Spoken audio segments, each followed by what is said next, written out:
What's good, people? It's about that time to randomly relate, reverse rants, no hate. Now, let me read something to y'all real quick. Talking about that boy Josh Taylor. Josh Taylor, born January 2nd, 1991, a Scottish professional boxer.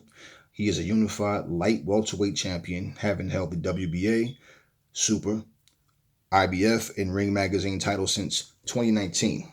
At regional level, he held the Commonwealth Light Welterweight title from 2016 to 2017. As an amateur, he won a silver medal at the 2010 Commonwealth Games and a gold medal at the 2014 edition. Now, as of May 20,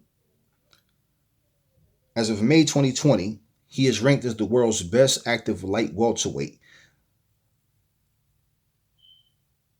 Bunch of shit in there. Okay. All right. Well, here's the deal. He has a 75% knockout ratio. Now, 5'10", has a 69.5-inch reach. Okay, and he fights at junior welterweight. Total fight 17, 13 wins by KO. Now, listen to this. This guy is not getting, he's getting recognition, okay? He's not getting a lot of recognition from the American press, okay? But people do know who he is. Now, let me say this, man. You got people like him, Shakur Stevenson, Gary Russell was another guy, man. There's a lot of fighters out here. There's guys out here that have skills, they have talent, and then, they're either on the come up right now or they've been around for a while, like Gary Russell. They're just going unnoticed in a lot of ways, okay? A lot of it, some of it is their own fault, and sometimes it's like when you are a solid fighter, people don't want to fight you. That, those things happen. Let me say this, because I thought this was when I saw the guy fight. Yesterday he knocked the guy out with a body shot too, caught him up in it, bam, over. So we saw two fights in yesterday with body shots. Listen, and he's a southpaw as well. But let me say this, okay? Yeah, he's 29 years old, so hey, look. As long as Adrien Broner's been around, man, this is a guy. Adrian's a guy. He's one of those guys. Whenever he fight, I want to see Adrien win, man. Adrien is going back to 140. Okay, who he's fighting yet?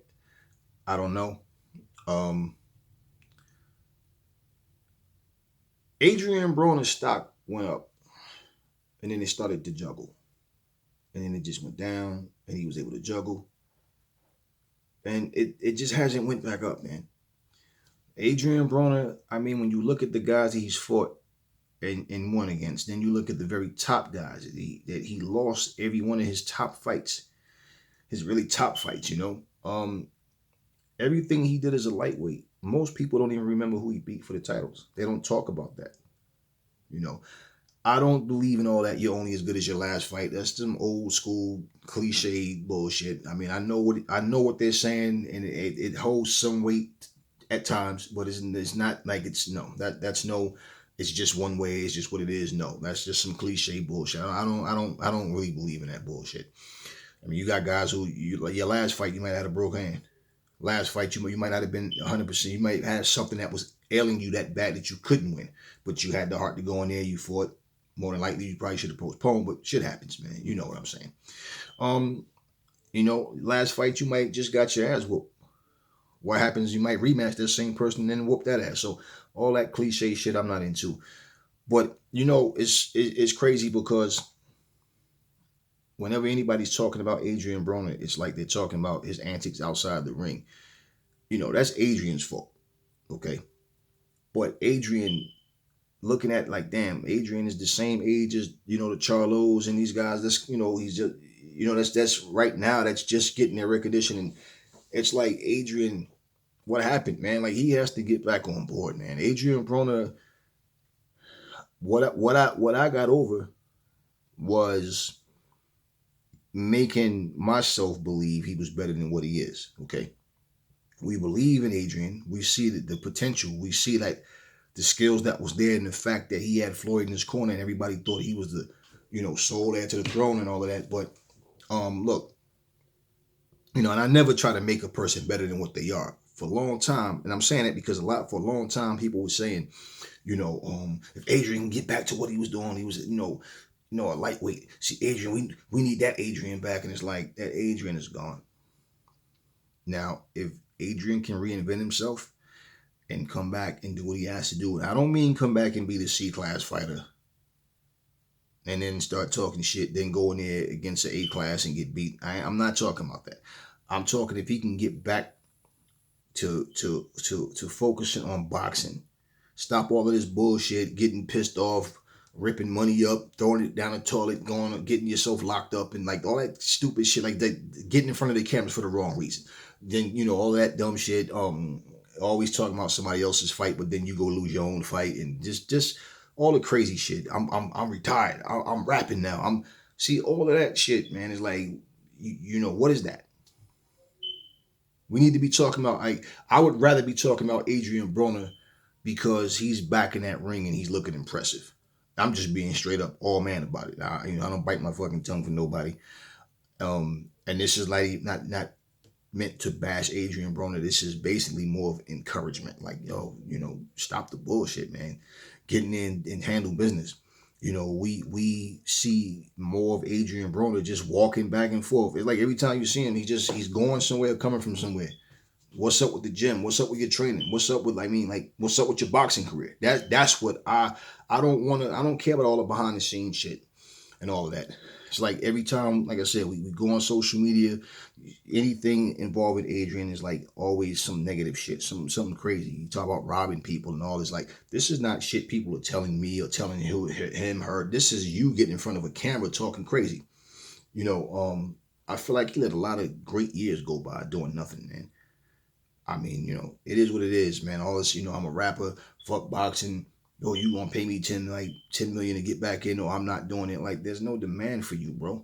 You have to come back and work your way back up like anybody else. Now, here's what I'm thinking.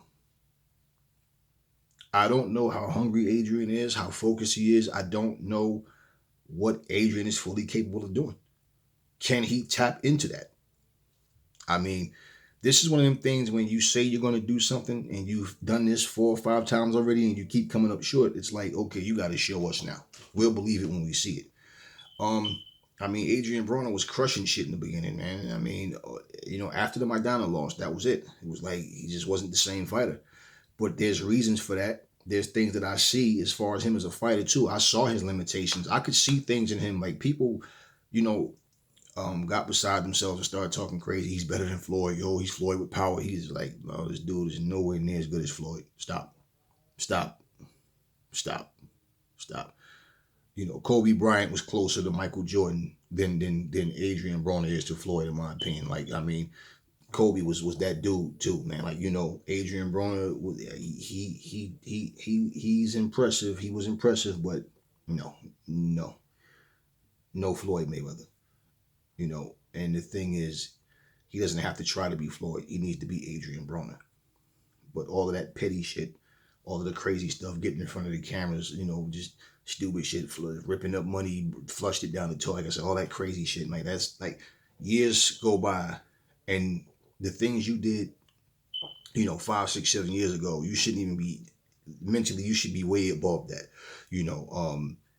I saw some people talk about how the Charlos have matured and this and that. And, some people, they don't care. Like Floyd, the same thing. Any fighter, anybody who has said things or, did things. For me, it's not about digging into your personal life, you and your wife, your kids, and you did this. No.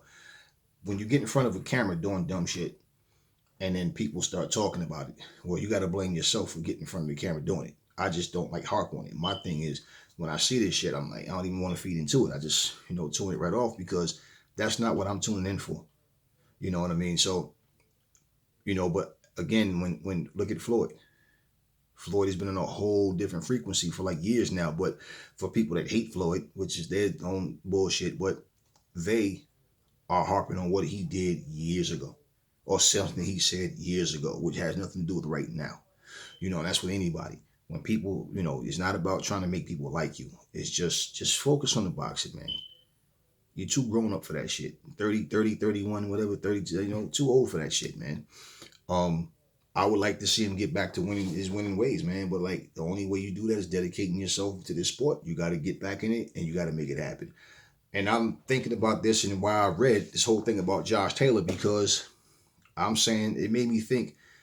It's okay, so he's fighting at 140 pounds. Well, that's what Adrien Broner's going back to. And I'm looking at this kid fighting. I'm thinking, damn, what if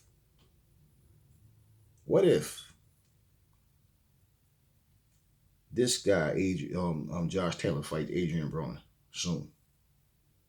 Could Adrien actually beat this kid? Now, mind you, too, he's only had 17 pro fights, but he's 29. Now, everybody don't mature and grow as a fighter at the same time. We know that. We should know that. But I'm saying, the reason I'm saying this is because a lot of times you have a guy like Josh Taylor might look at a guy like Adrien Broner and they say, you know what, Adrien has a following. He has a name. He has a big mouth. He talks a lot of shit. And I think we can beat this guy. In fact, I know we can beat him. We get this guy and beat him. We can catapult up the ladder just like that. Because Adrien has way more fights than this guy. But I'm just thinking. Then I'm thinking too, what if they, scout him? Thinking like, okay, he has a name, he's looking good right now. And then I'm being honest with you. Me personally, I'm rooting for Adrien whenever he fights, but I'm going to have to see Adrien do something that looks impressive and against a top opposition, not some, like I said, C-level fighter. Because in all honesty, it looks like Adrien has gotten as good as he's going to be. I don't care how ripped he is for the next fight. That doesn't mean shit. He's always ripped. He's always, I don't care about, I'm what the words that they say. It's what you do when you get in the ring, man. And that's what I'm looking at. And I'm thinking like this guy is in the same, okay. Because I was looking at, the reason I thought of this too is because I was looking at when Adrien first announced he was going, back to junior welterweight. I'm like, well, damn, who's there? So it's like, okay, well, Adrien should be able to think about it. That's the division Terrence Crawford left and came up to. There's no more Bud there, right? So thinking like, who's actually there? Mikey's not there. Like, so it's like, who's actually there that Adrien could fight, that he can beat, and that it really means something, that like what top guy, what names are there that's actual, like really solid opponents, man? What great fighters are at 140? So I'm looking at it like, so Adrien might be a big fish in a small pond, but I'm thinking like people might be sleeping on this kid thinking, Josh Taylor's not ready. He only got 17 fights. I hear people saying the same thing about Daniel Dubois. Effie Njamba, he talking crazy, talking about he's better than, Anthony Joshua. And I'm like, well, if you're better than Anthony Joshua, you should be fighting Joseph Parker. You should be fighting Andy Ruiz. You should be fighting guys like that. Dillian White, not these unranked dudes. You shouldn't be, everybody want to make noise and get attention, but, Effie Njamba, no different. Everybody's talking, I'm this, I'm that, or whatever. I remember that fight, people saying that about him fighting against Anthony Joshua. I said, no, you want to know what? If he wants to step up in class, why don't he fight somebody like Daniel Dubois? I'll put money on that fight. And I'm going with Dubois, early knockout. Njama can punch, but he's too easy to hit. And his skills is like, he throws his punches. He fights like a robot. He stands straight up. He throws his punches. You can telegraph him. He's heavy-handed. He has punching power. But he's easy to hit. And I don't think his beard is all that strong. I would pick Daniel Dubois by knockout, or early knockout. But I'm saying you're calling out Anthony Joshua, like saying you're better than Anthony Joshua. Who have you beat? I mean, it's good to have, don't get me wrong, it's great to have confidence in yourself. Daniel Dubois probably feels he's better than Anthony Joshua. But look at, Daniel Dubois has done things to get attention, and you see it. It's like, okay, cool. This guy can fight. There's a lot of people who overlook him and he's not ready. I think that's bullshit. I think that kid is ready right now. But FA and Jumbo, yeah, all this punches chant stuff, I get so sick of hearing that. Yeah, we already know these guys, heavyweights we can punch. We know that. But at the end of the day, you got a lot to prove and a long way to go before you can start talking about you're better than an Anthony Joshua, or he's not better than Deontay Wilder. He's not better than Tyson Fury. He's not better than Joseph Parker. He's not better than Daniel Dubois. He's not better than Dillian White. In my opinion, he's not better than any of those guys. I mean, like, really. I mean, fight a Joe Joyce if that's the case. Fight. Just saying all of that. Then you got to step up. If you really feel, you and your team feel you're better than Anthony Joshua, then you and your team should be trying to get you bigger fights. Then, like right now, not 5 years from now, 3 years. No, right now. If y'all really feel like that, and I don't think that's a smart thing to do right now. But yeah, this is a fight. This is another fight, a possible fight that could be dangerous for Adrien Broner, man. I'm thinking about that because I'm looking at some point. Let's say if Adrien, he goes down, how long does it take him to get a title shot, right? And then against who? Like, who are the champions there? And I'm looking like, okay, but nobody stands out. Now this kid, Josh Taylor, I'm saying this right now. Whoever Adrien fights, I'm going with Adrien. Like, I want him to win. Personally, and I'm saying this now, like I said, I'm not afraid to be wrong. But personally, I think Josh Taylor is all wrong for Adrien Broner, man. I think the best thing that could happen to Adrien Broner in that fight is if he could land something and just get him out of there. The way he fights, and Adrien has showed he don't like pressure. And I'm saying right now at 17 fights in, I think that guy will be a nightmare for Adrien Broner. He can punch, he got hand speed. The guy can fight, man. And you know what? Adrien said he felt disrespected when people thought Mikey Garcia was going to beat him. And it's like, well, Adrien, you feel disrespected, but you keep saying stuff. You keep talking like you're going to win. You sound real confident. You do all this goofy shit. Then you lose. What do you expect? So this kid right here, I wouldn't be surprised. I would not be surprised if this kid right here ends up the next year or two getting there with Adrien Broner. Now, maybe with this corona shit, that might still prevent traveling and whatever. But I think right now at 17 fights, he's a problem for Adrien Broner. And I'm looking at, because at some point, let's say Adrien Broner gets the title. Let's say he unifies. I'm just saying. At some point, you got to fight somebody that people want to see you fight. Not just, okay, I got the title. Look at Gary Russell. Gary Russell, the longest reigning champion. Who the fuck is Gary Russell fighting that you even... You know what I mean? Really remember to, and this is what I'm saying. So I'm looking at this guy, Josh Taylor, and I'm like, you know what? People might not be talking about him big time in America, but that guy is good, man. He's solid. And I think, honestly, if him and Adrien was the fight, going off what I've seen him do, and going off what I've seen of Adrien, I think Josh Taylor would beat Adrien Broner right now. That's real talk. Hopefully Adrien Broner can get back on his grind, man. And, I don't know how much he can muster up from the past, but from what I've seen, I don't think he beat Josh Taylor right now. Real talk, man. Hey, listen. Remember, okay? Never fall in love with lies. And the truth brings the hate out of people. That's all I'm going to say on this video. Catch y'all on the next one.